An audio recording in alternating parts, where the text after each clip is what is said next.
Kanalıma hoş geldin sevgili Reiki gönül dostu. Bu videoda Reiki'nin tanımı, Reiki'ye başlayacak olanlar, Reiki uygulayıcıları, Reiki hakkında bilinmesi gereken olmazsa olmazlar, birinci seviyede öğrenilmesi gerekenler, arınma konusu, bir de Reiki seviyeleri hakkında geçişlerle ilgili, bu konuyla ilgili bilgiler aktarmak istiyorum.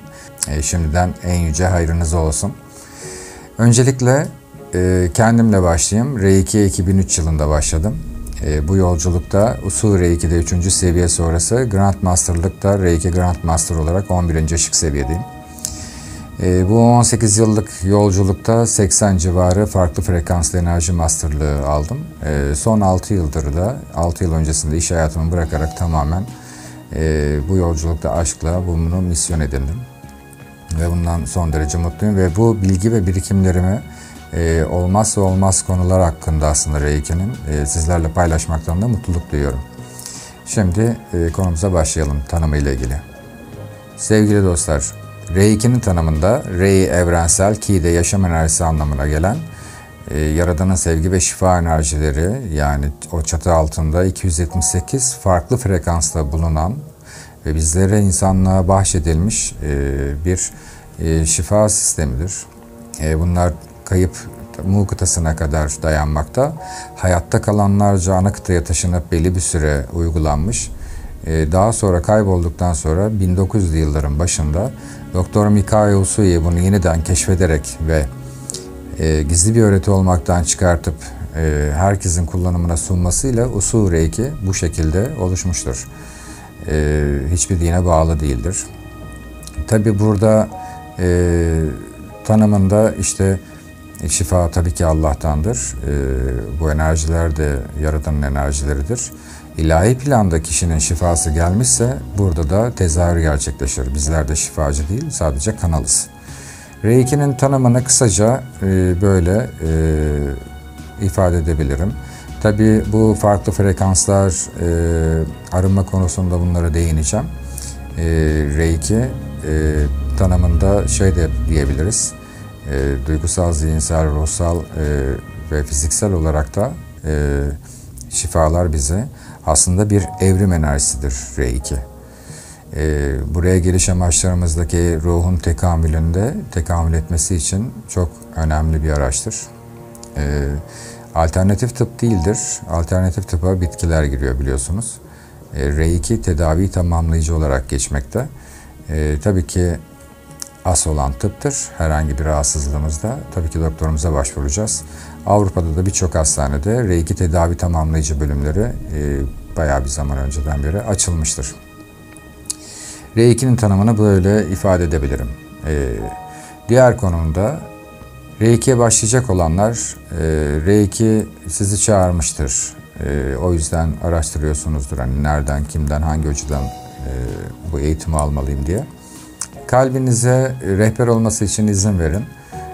O doğru uyumlu frekanslı hocayla sizi buluşturacaktır zaten. Buna güvenin. Dolayısıyla da hoca seçimlerinde hocanın ışığı önemlidir. Bir insinasyonla ve bir eğitimle Reiki'nin ilk birinci aşaması, en önemli temel aşaması bu şekilde başlar. Hocanın ışığı da geçer. Eğitimi de önemlidir.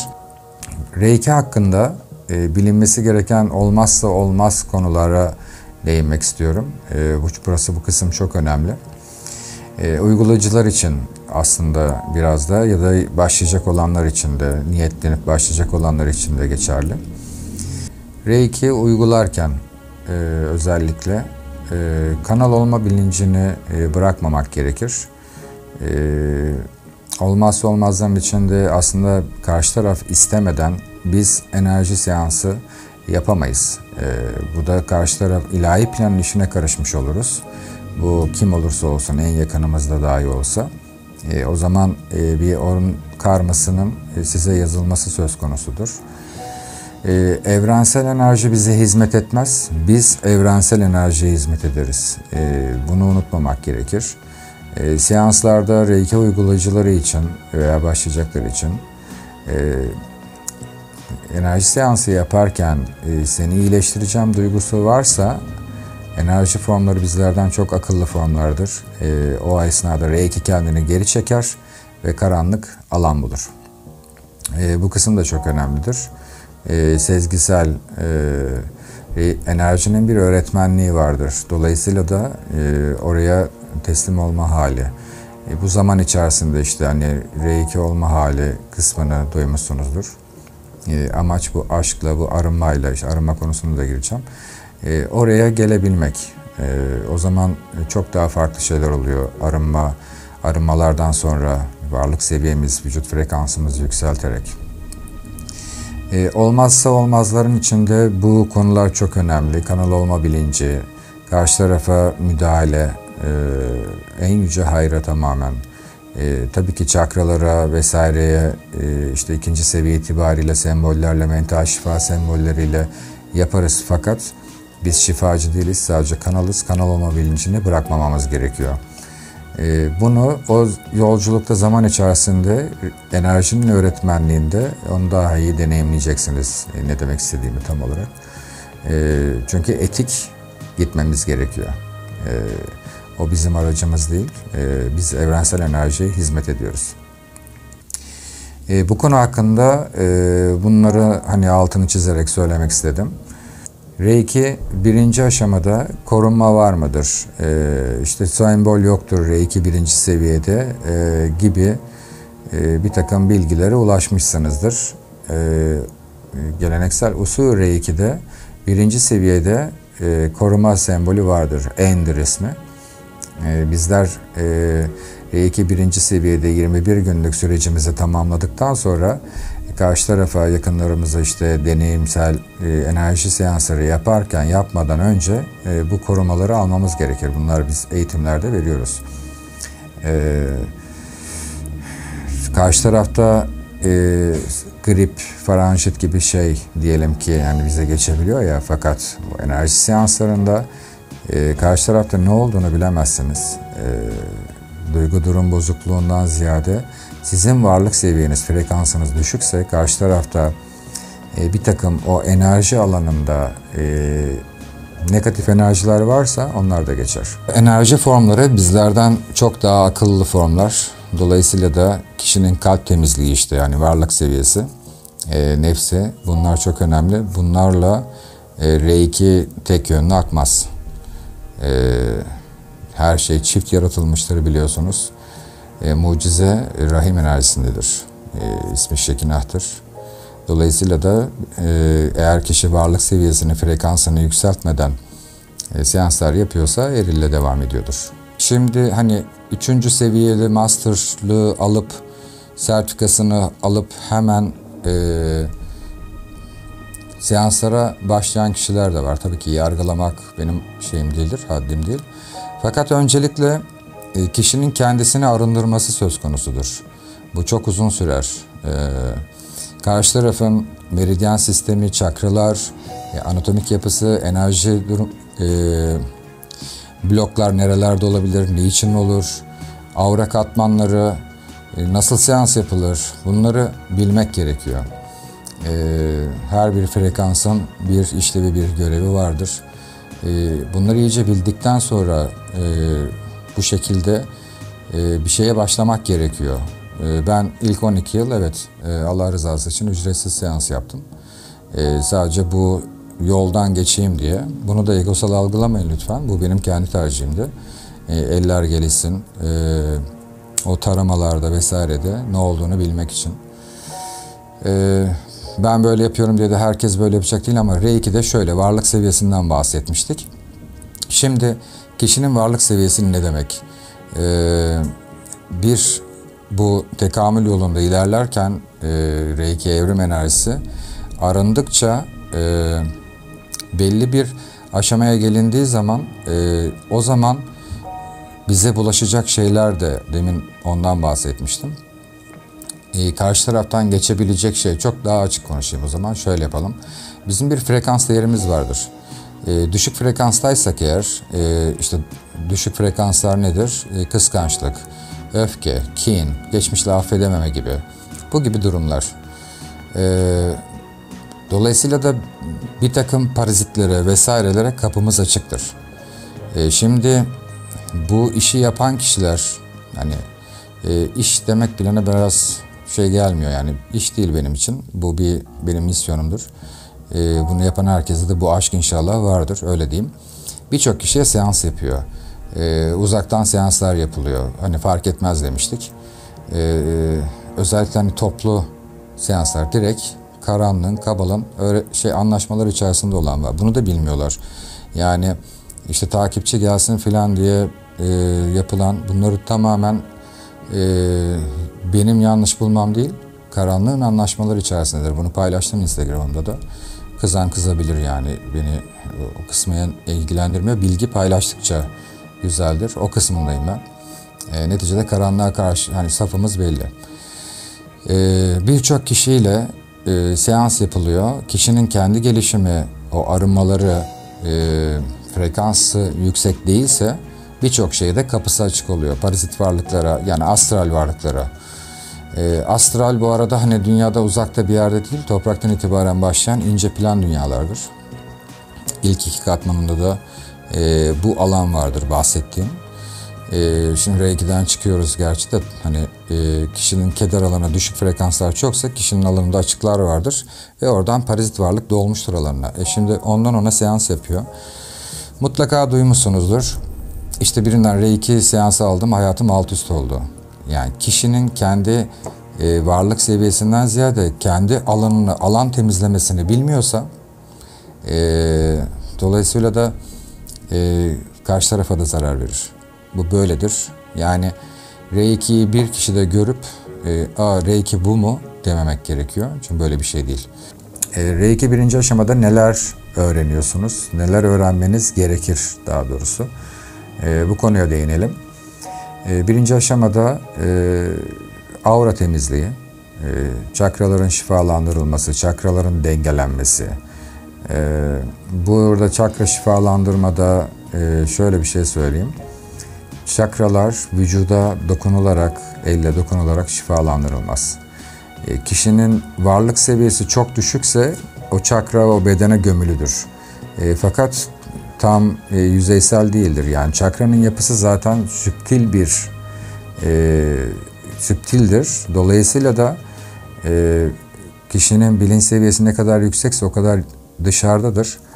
Ve bunu elle vücuda dokunularak değil, o süptil alanda çakraya yakalanarak o şekilde şifalandırılır.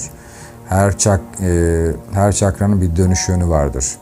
İşte kadınlarda kök çakra sağdan sola başlar, erkeklerde soldan sağa başlar. Bir ters bir düz gider. Ön taraf duygusal alan, arka taraf bilinçaltı irade kısmıdır. İşte çakra şifalandırma, dengeleme, aura temizliği, aura katmanları, ilk 3 katman, yani eter, duygusal, zihinsel kısımlardan bahsediyorum. Onları elle tarama, o blokları tanımlayabilme. Tabii bunlar öğrencinin zaman içerisinde çalışarak o ellerinin gelişmesi, doğru hissedişe girer. Bu birinci seviyede öğrenilecek şeyler, işte deminki konuların içerisinde daha detaylısı, etik kurallar. Tabii ki Reiki şimdi hani herkes yapabilir. Ben zorlaştırma anlamında söylemiyorum. Fakat olmazsa olmazda konular vardır. Onları aktarmak istiyorum. Birinci seviyede bunlar sadece en koruma verilir. Demin bahsettiğim konular öğrenilir. Kendine o 21 günlük süreç, kendine seans yapması, daha sonra başkasına seans ve buna benzer birkaç teknikler daha gösterilir. Ve bunların içinde de en önemlisi pek bir yerde bulamayacağınız şifa kanalımız vardır bizim. İlahi Nur kaynağı bağlı. Dolayısıyla da bu şifa kanalını her seanstan önce ve her seanstan sonra kendi topraklamayı da öğreniyoruz tabii ki kendimizi. Şifa kanalının da temizlenip aydınlanıp güçlendirilmesi. Çünkü karanlık o şifa kanalından alan bulur. Dolayısıyla da biz onu ne kadar temizleyip aydınlatıp güçlendirirsek o kadar şifa kanalımız genişlemeye başlar. Genişledikçe de sizin aldığınız yolda tabii ki arınma süreçleri hepsi birbirine bağlı. çok daha farklı şekilde Reiki hissedersiniz. Her seviyelere gireceğim şimdi. Yani birinci aşama, temel aşama en önemli aşamasıdır. Temel sağlam oldu mu diğer katları da daha yüksek olur. Şimdi aşamalar arası geçişlerle ilgili bilgi aktarmak istiyorum size. R2 seviyeleri aşamaların arasındaki süreç nasıl olmalı kısmında. Şimdi belli bir kesim artık sistem değişti, dünyaya inen enerjiler farklılaştı, Schumann rezonans da farklılaştı, yükseldi. Çok kısa sürelerde geçiş olabilir diyebilir, ben saygı gösteriyorum. Fakat şimdi siz de kalp muhakemenize bir sorun bakalım, ben anlatıyorum. Birinci aşama, temel aşamayı kişi içselleştirmeden ikinci aşamayı aldığı zaman, yani alması doğru mudur? Ben bu şekilde uyumlama yapmıyorum. Birinci aşamayı almış, kendine 21 günü sadece yapmış, başkasına seans tekniklerinde hiç seans yapmamış. Dolayısıyla da ikinci seviyeye hazır değil doğal olarak. Dolayısıyla da ben bunu uygun bulmuyorum. Bu süreç herkesten herkese değişir. Kaç seans yaptı, Reiki ile ne kadar iç içe. Yeri gelmişken şunu da söyleyeyim. Diyelim ki işte diyor ki hocam 3 sene önce Reiki birinci aşamayı aldım ama hiç yapmadım kaldı. Şimdi ne yapmam lazım? Tekrar uyumlama almam gerekiyor mu? Yok, hayır. Reiki kanalısınız zaten. 21 günlük sürece başlarsınız kaldığınız yerden. O 21 günlük süreç nedir?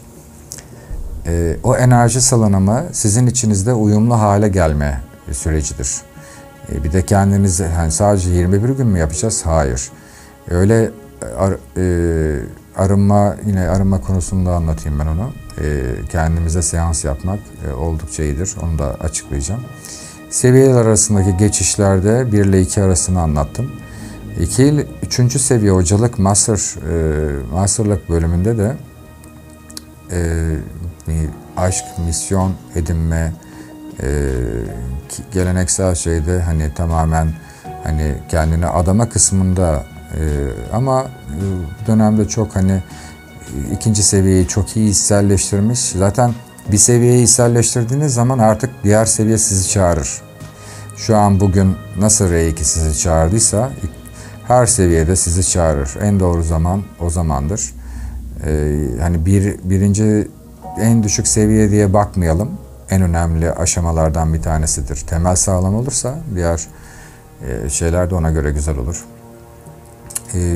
2 ile 3'ün şeyde de her seviyede yani 1 ile 2'nin arasında 4 kat güç aktarım farkı vardır enerjide.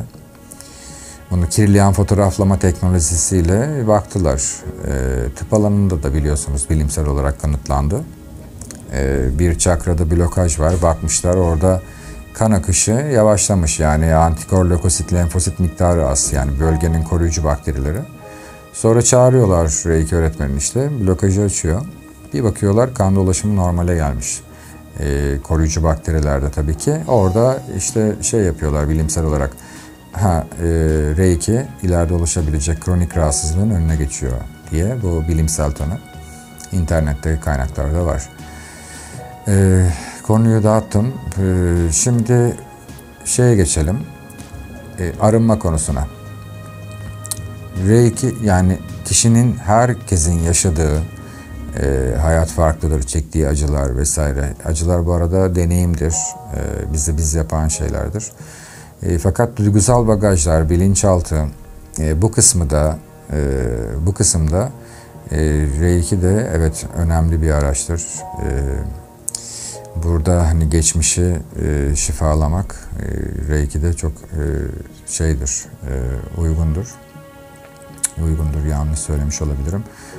İnanılmaz mucizelere şahit olursunuz. Arınma bitmez. Çok uzun zaman sürebilir. Yani ilk 21 günde bütün arınma bitmez. Enerjide ilk aldığınız zaman tabii ki duygusal alandaki bozukluklara göre hissetme kısmı artar.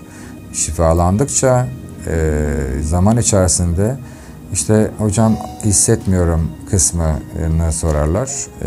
Aslında enerji akıyor. Duygusal alan çok iyi olmuştur.